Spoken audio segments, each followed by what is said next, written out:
कैसे हैं आप लोग। उम्मीद करते हैं साथियों आप लोग अच्छे होंगे। दोस्तों जैसा कि पता है अभी अभी जो है वो मिनिस्ट्री ऑफ रेलवे के द्वारा एक सर्कुलर जारी किया गया था, जिसमें आपको ये बताया जा रहा है कि आपका जो ज्वाइनिंग है वो मार्च 2023 तक हो जाएगा। तो दोस्तों ऐसी स्थिति में अभी से आपको सारे डॉक्यूमेंट्स तैयार करके रखने हैं, क्योंकि फर्दर उस समय आपको डॉक्यूमेंट्स तैयार करने के लिए मौके नहीं दिए जाएंगे। तो अभी से ये सारे डॉक्यूमेंट्स तैयार करके आपको रख लेना है। आप स्क्रीन के ऊपर देख पा रहे होंगे साथियों, ये आपका आरआरसी ग्रुप डी रेलवे का जो 2019 का नोटिफिकेशन था उसका ये ऑफिशियल नोटिस है, और जिसमें से मैं यहाँ पे जो पैरा नंबर 17.8 है उसे खोल के रखा हुआ हूँ। वहाँ पे आपका डॉक्यूमेंट वेरिफिकेशन के रिगार्डिंग पूरा डिटेल दिया गया है। ठीक है, तो देखिए पैरा नंबर 18 में आ जाते हैं दोस्तों। यहाँ पे बताया गया है verification of original documents and formats of certificates. 18.1 para में क्या कहता है, to ascertain their eligibility as on the closing date of registration of online application, candidates are required to produce all original documents with 2 sets of self-attested photocopies of all documents at the time of document verification. Further, these candidates should upload the scanned copies in true color of the certificate as applicable prior to their document verification date through www.rrbdb.in portal। देखिए दोस्तों पहले number point के अंदर आपको ये बता दिया कि आपके जितने भी ओरिजिनल डॉक्यूमेंट्स होंगे वो सारे डॉक्यूमेंट्स आपको देना है, और उसके दो दो फोटोकॉपीज़ देना है। ठीक है, दो दो फोटोकॉपीज़ देना होगा, और दोनों सेल्फ अटेस्टेड होना चाहिए, जिसमें आपका खुद का सिग्नेचर होना चाहिए। और इससे पहले आपको जो है जितने भी आपके ओरिजिनल डॉक्यूमेंट्स हैं उसे अपलोड करना पड़ेगा इस पोर्टल के ऊपर www.rrbdb.in पोर्टल पे। ठीक है, तो ये पहला पॉइंट आपको बताया जा रहा है। पैरा नंबर 18.2 के अंदर देखिए क्या बताया गया है। बोला गया है all certificate should be either in English और हिंदी ओनली।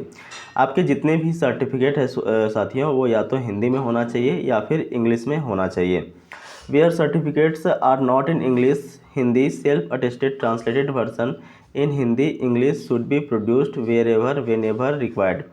बोला गया है कि यदि आपका सर्टिफिकेट हिंदी में अथवा इंग्लिश में नहीं हो तो ऐसी स्थिति में उसका आपको ट्रांसलेट करना होगा, और जब कभी भी रिक्वायरमेंट होगा उस समय आपको देना पड़ेगा। Certificate produced during the document verification should be strictly prescribed format. जो भी आपको सर्टिफिकेट मांगे जाएंगे दोस्तों वो प्रिस्क्राइब्ड फॉर्मेट के अंदर होना चाहिए। जो रेलवे का फॉर्मेट यहाँ पे दिया गया है उस फॉर्मेट में होना चाहिए। आगे दोस्तों मैं आपको फॉर्मेट भी दिखाने वाला हूँ। तीसरा देखिए लिखता है no additional time will be given to the candidates not producing their original certificates on date of their document verification and the candidature of such candidates is liable to be cancelled. बोला गया है कि यदि जिस दिन आपका document verification है उस दिन सारे डॉक्यूमेंट्स उपलब्ध नहीं करवा पाते हैं तो आपका कैंडिडेचर को रद्द किया जा सकता है, आपको कोई भी एक्स्ट्रा टाइम नहीं मिलेगा। ठीक है, अब 18.4 के अंदर आपको बताया गया दोस्तों कौन कौन से डॉक्यूमेंट्स आपको वहाँ पे उपलब्ध करवाने हैं। ठीक है, अब देखिए पहला पॉइंट के अंदर आपको ये बोला जा रहा है matriculation high school examination certificate और equivalent certificate as proof of date of birth matriculation qualification. यहाँ पे दोस्तों आपको बोला जा रहा है कि जो मैट्रिक का आपका सर्टिफिकेट होगा वो आपको उपलब्ध करवाना पड़ेगा। जो मैट्रिक का सर्टिफिकेट है वो आपके डेट ऑफ बर्थ को प्रूव करता है। ठीक है, आगे देखिए क्या लिखता है the candidate's name and father's name mother's name mentioned in the application will also be verified with reference to the name mentioned in the certificate। जो आप एप्लीकेशन में अपना नाम दिए होंगे, फादर नेम दिए होंगे, माँ का नाम दिए होंगे, वो आपका मैट्रिकुलेशन के सर्टिफिकेट से मैच करना चाहिए। ठीक है दोस्तों, देखिए सेकेंड पॉइंट में आपसे बोला जा रहा है NCVT SCVT certificate as applicable. यदि आपने ITI करके रखा हुआ है तो ऐसी स्थिति में यदि NCVT से आपका सर्टिफिकेट मिला है तो भाई NCVT का सर्टिफिकेट उपलब्ध करवाना पड़ेगा। यदि आप स्टेट बोर्ड से हैं तो SCVT का आपको सर्टिफिकेट उपलब्ध करवाना पड़ेगा। उसके बाद देखिए दोस्तों तीसरा में बोला गया है SC ST certificate in the format as per annexure 1।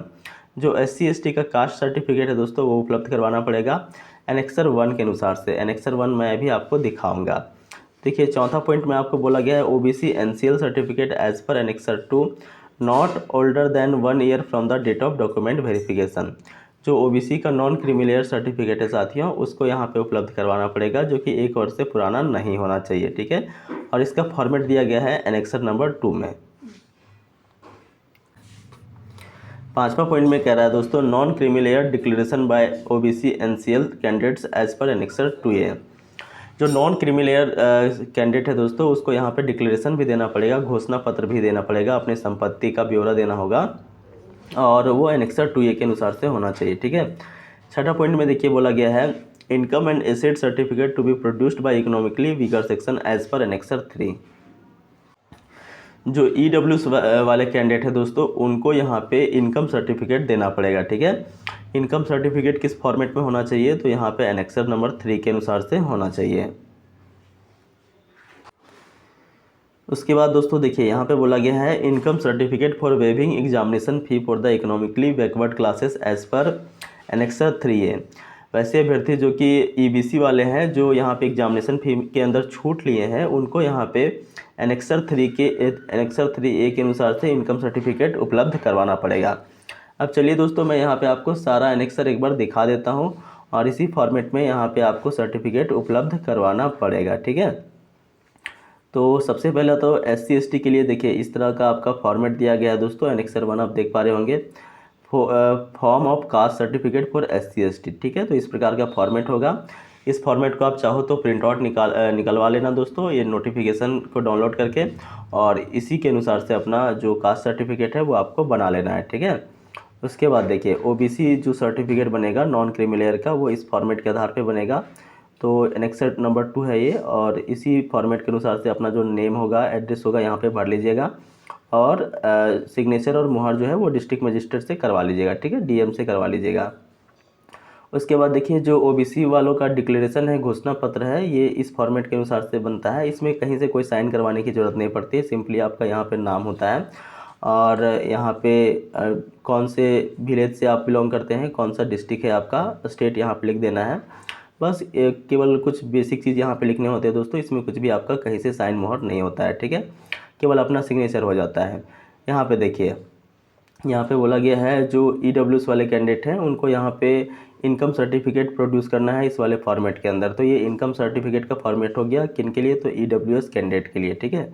उसके बाद देखिए दोस्तों, यहाँ पे आपका जो EBC वाले कैंडिडेट है, जिन्होंने एग्ज़ाम फ़ी के अंदर छूट लिया था, जैसे एग्ज़ाम फ़ी के अंदर 500 रुपये लग रहा था, तो इन्होंने 250 रुपये दिया था। तो ये EBC वाले कैंडिडेट के लिए इस फॉर्मेट में आपको इनकम सर्टिफिकेट उपलब्ध करवाना पड़ेगा। ठीक है दोस्तों। आगे देखिए डिक्लेरेशन यहाँ पे दिया गया है proforma for waiver of examination fee to be submitted by minority candidates at the time of documents against centralise employment notice RRC 1/2019। तो देखिए जो यहाँ पे एग्जामिनेशन फ़ी के अंदर छूट लिए हुए थे SC ST वाले candidate, sorry friends, minority candidates. ठीक है। माइनॉरिटी कैंडिडेट्स जिसमें से मुख्य रूप से आ जाते हैं मुस्लिम हो गया, जैन हो गया, क्रिश्चियन हो गया, बुद्ध हो गया, बुद्धिस्ट हो गए। तो उन्होंने यदि एग्जामिनेशन फ़ी के अंदर छूट लिया है तो उनको यहाँ पे डिक्लेरेशन देना पड़ेगा इस वाले फॉर्मेट के अंदर। अब चलिए दोस्तों आगे के बारे में देख लेते हैं कि और कौन कौन से यहाँ पे डॉक्यूमेंट्स लगने वाले हैं आपको। ठीक है। तो यहाँ पे डॉक्यूमेंट्स का सेक्शन में आ जाता हूँ दोस्तों। यहाँ पे हाँ दोस्तों, आ चुका हूँ मैं यहाँ पे। अब देखिए पॉइंट नंबर यहाँ पे 8 के बारे में देख लेते हैं। Minority community declaration as non judicial stamp paper as per annexure 4। वो मैंने ऑलरेडी आपको दिखा दिया है कि जो माइनॉरिटी कम्युनिटी वाले हैं, जैसे बौद्ध हो गया, जैन हो गया, मुस्लिम हो गया, सिख हो गया, पारसी हो गया, इनको अपना यहाँ पे डिक्लेरेशन देना होगा एनेक्सर नंबर 4 के अनुसार से, जो ऑलरेडी मैंने आपको दिखा दिया। ठीक है। 9 नंबर में देखिए दोस्तों, original discharge certificate for EX serviceman. जो दोस्तों यहाँ पे डिस्चार्ज सर्टिफिकेट EX सर्विसमैन को प्रोवाइड करवाना पड़ेगा, जो आर्मी, नेवी, एयरफोर्स या फिर किसी भी गवर्नमेंट जॉब से रिटायर्ड हुए हैं, तो वहाँ पे उनके लिए डिस्चार्ज सर्टिफिकेट प्रोड्यूस करवाना पड़ेगा। ठीक है। 10th नंबर में देखिए बोला गया है medical certificate for the persons with benchmark disabilities. जो PWBD वाले कैंडिडेट हैं, उनको यहाँ पे एनेक्सर के अनुसार से अपना मेडिकल सर्टिफिकेट बनवाना पड़ेगा। ठीक है।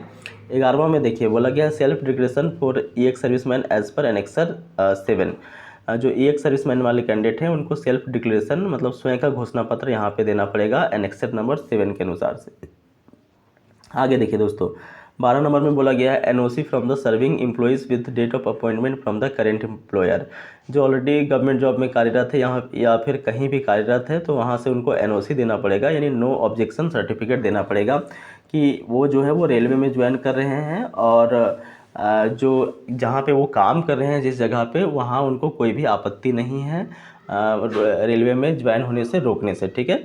मतलब कहने का मतलब ये है कि आप कहीं भी वर्क कर रहे हो वहाँ से आपको एनओसी लेकर के आना होगा, नो ऑब्जेक्शन सर्टिफिकेट लेकर के आना होगा कि आप रेलवे के अंदर ज्वाइन कर रहे हो और जहाँ पे आप काम कर रहे हो उसको कोई भी आपत्ति नहीं है, ठीक है। आगे देखिए दोस्तों, बोला गया है 13 नंबर पॉइंट के अंदर NOC from the serving defence personnel with probable date of discharge. जो डिफेंस पर्सोनेल हैं उनको भी यहाँ पे एनओसी उपलब्ध करवाना पड़ेगा। आगे देखिए 14 नंबर पॉइंट में बोला गया है gazette notification and or any legal documents in case of formal change of name as mention in para number 1.7। बोला गया है कि यदि आपने कभी अपना नाम को चेंज करवाया है तो ऐसी स्थिति में आपको जो है वो एक कानूनी लीगल डॉक्यूमेंट्स एक एफिडेविट बना करके देना पड़ेगा, जो कि पैरा नंबर 1.7 में मेंशन किया गया है, ठीक है। तो ये तो खैर जनरली लोग नहीं करते हैं। 15 नंबर में देखिए बोला गया है receipt of offline payment if made through a challan at SBI branch और pay in slip at computerise post office. बोला गया दोस्तों देखिए, जब आपका ऑनलाइन एप्लीकेशन हो रहा था उस समय कई ऑप्शंस आपको पेमेंट के दिए गए थे। कोई व्यक्ति ने ऑनलाइन यहाँ पे पेमेंट किया भीम यूपीआई के माध्यम से या गूगल पे फ़ोनपे के माध्यम से या डेबिट कार्ड के माध्यम से, और किसी ने चालान के माध्यम से पेमेंट किया। तो जो चालान के माध्यम से अथवा पोस्ट ऑफिस के माध्यम से जिन्होंने पेमेंट किया है उनको यहाँ पे जो रिसिप्ट मिला होगा दोस्तों वो रिसिप्ट लेकर के जाना पड़ेगा, ठीक है। 16 में देखिए क्या बोल रहा है self certification by the transgender candidate. जो ट्रांसजेंडर कैंडिडेट है उनको यहाँ पे सेल्फ सर्टिफिकेट उपलब्ध करवाना पड़ेगा। 17 में बोला गया है Jammu Kashmir domicile certificate if applicable. यदि आप जम्मू कश्मीर से बिलोंग करते हैं तो वहाँ का आवासीय प्रमाण पत्र आपको देना पड़ेगा। आगे साथियों देखिए 18 नंबर पॉइंट के अंदर बोला गया है certificate of eligibility issued by government of India as per para number 4.1 app. यहाँ पे आपके लिए महत्वपूर्ण नहीं है। वैसे लोग जो कि दूसरे देश से हैं जैसे कि भूटान से हैं या फिर नेपाल से हैं या फिर आसपास के पड़ोसी देश से है और उन्होंने भी इस फॉर्म को अप्लाई किया है, तो ऐसे स्थिति में गवर्नमेंट ऑफ इंडिया से उनको एक सर्टिफिकेट प्रोड्यूस करवाना पड़ेगा, ठीक है। तो ये जो ऑलरेडी भारत के ही हैं और इस फॉर्म के अप्लाई किए हैं तो उनके लिए कुछ भी यहाँ पे नहीं है। 19 नंबर में देखिए decree of divorce judicial separation from the competent court of law as applicable and affidavit stating that the candidate has been not remarried। देखिए ये डाइवोर्स वाला केस है। यदि डाइवोर्स मिला है या फिर कुछ हुआ है तो ऐसी स्थिति में यहाँ पे जो जुडिशियल सर्टिफिकेट है वो उपलब्ध करवाना पड़ेगा, जुडिशियल एफिडेविट उपलब्ध करवाना पड़ेगा। तो ये भी माइनर केस में ही होता है, ठीक है। 20वां देखिए दोस्तों, 20वां के अंदर आपको बोला गया है death certificate of husband in case of window and affidavit stating that the candidate has not be remarried. बोला गया है कि मान लीजिए किसी कोई महिला है और उनके पति का मृत्यु हो गया है तो ऐसी स्थिति में उनको डेथ सर्टिफिकेट अपने पति का उपलब्ध करवाना पड़ेगा और ये भी बताना पड़ेगा कि अब वो रीमैरिड नहीं करेंगे, मतलब पुनः विवाह नहीं करेंगे, ठीक है। मतलब अभी तक पुनः विवाहित नहीं है, मतलब फिर से दूसरे जगह पे उनका विवाह नहीं हुआ है। 21 में देखिए बोला गया है ex serviceman candidates who secured civil employment after applying for this CN should give self declaration to the concerned employer about the details of application against the CN as soon as they join। The acknowledged copy of the declaration along with NOC from the civil employer should be produced during document verification। बोला गया दोस्तों देखिए ई एक serviceman वाले candidate मान लीजिए कि ये नोटिफिकेशन आपका 2019 में आया, ठीक है। 2019 के बाद बहुत सारे ऐसे कैंडिडेट हैं जिन्होंने ऑलरेडी कोई ना कोई जॉब पकड़ लिया, तो ऐसी स्थिति में वो जॉब छोड़ना चाहते हैं और रेलवे के अंदर आना चाहते हैं तो फिर वहाँ से आपको एनओसी देना पड़ेगा, ठीक है। आगे देखिए 22वां में बोला गया है कि in the annexure attach to the CNRRC 2019 there is no annexure 6 as is it not be relevant for this CN number. तो केवल ये आपको बोला गया है कि भाई जो भी यहाँ पे एनेक्सर दिया गया है उस एनेक्सर के अनुसार से आपको सारे सर्टिफिकेट्स उपलब्ध करवाना है, ठीक है। बाकी यहाँ पे नोट में कुछ पॉइंट दिए गए हैं दोस्तों, नोट वाले पॉइंट भी आपको यहाँ ध्यान रखने हैं। बोला गया है पहला candidates who wish to consider against vacancies reserve और seek age relaxation must be submit request relevant certificate in original from the competent authority in the prescribed format at the time of document verification, otherwise their claim for SC, ST, OBC, NCL, EWS, EX-Men, CCEA, PWBD status will not be entertained and their candidature and application will be considered under general category UR category if eligible। The certificate should be as per format annexed। Certificate obtained in any other format will not be accepted। दोस्तों यहाँ पे ये बताया जा रहा है कि जब भी आपका डॉक्यूमेंट वेरिफिकेशन होगा उस समय जो है वो आपको ओबीसी, अगर यदि आप ओबीसी से हो, एससी से हो, एसटी से हो, पीडब्ल्यूडी वाले कैंडिडेट हो तो आपको उस समय अपना सर्टिफिकेट उपलब्ध करवाना पड़ेगा। यदि अपना सर्टिफिकेट उपलब्ध नहीं करवा पाते हो तो आपको जनरल की तरह, यूआर की तरह ट्रीट किया जाएगा।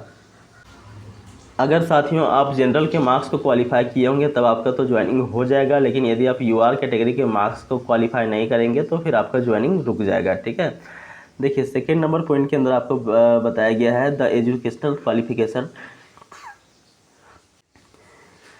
Educational qualification certificates with provisional or regular should be contain the date of issue. In case of date of issue of these certificates is after the closing date of registration of online application, then the considered mark sheet with date of declaration of the result of final qualifying exam or individual mark sheet of all the semesters year with the date of declaration result on each should be submitted. In case of non-availability of date of any mark sheets, certificate from the institution, university, board to this effect indicating date of declaration of result should be produced at the time of document verification। देखिए साथियों, इस point के अंदर आपको बोला गया है जो भी यहाँ पे आप डॉक्यूमेंट उपलब्ध करवाओगे, मैट्रिक वाला या फिर आप इंटर का भी उपलब्ध करवा सकते हो, मैट्रिक का भी उपलब्ध करवा सकते हो, सर्टिफिकेट और मार्कशीट, उसमें डेट ऑफ इशू लिखा होता है। ठीक है, आप अगर मार्कशीट को गौर इसे देखे होंगे दोस्तों तो नीचे में आपको लिखा रहता है कि भाई इस दिन आपका मार्कशीट तैयार हुआ है। ठीक है, अगर आपका डेट ऑफ इशू मार्कशीट के अंदर अथवा सर्टिफिकेट के अंदर नहीं हो दोस्तों तो ऐसी स्थिति में आपको जो आपका इंस्टीट्यूशन है जहाँ से आपने मैट्रिकुलेशन किया है, मैट्रिक पास किया है जिस भी बोर्ड से, वहाँ से डेट ऑफ इशू आपको करवा करके लाना होगा। तो दोस्तों एक महत्वपूर्ण सूचना थी और इतने आपको टोटल 22 तरह के डॉक्यूमेंट्स तैयार करके लेते जाने हैं। और अगर आपके मन में कोई सवाल रह गया हो कि कौन सा डॉक्यूमेंट्स नहीं लेते जाना है, कौन सा लेते जाना है, कोई तरह का दिक्कत हो दोस्तों तो कमेंट बॉक्स में ज़रूर पूछें, मैं आपको यहाँ पे अवश्य रिप्लाई करूँगा। साथियों मिलते हैं अगले वीडियो में, तब तक के लिए जय हिंद।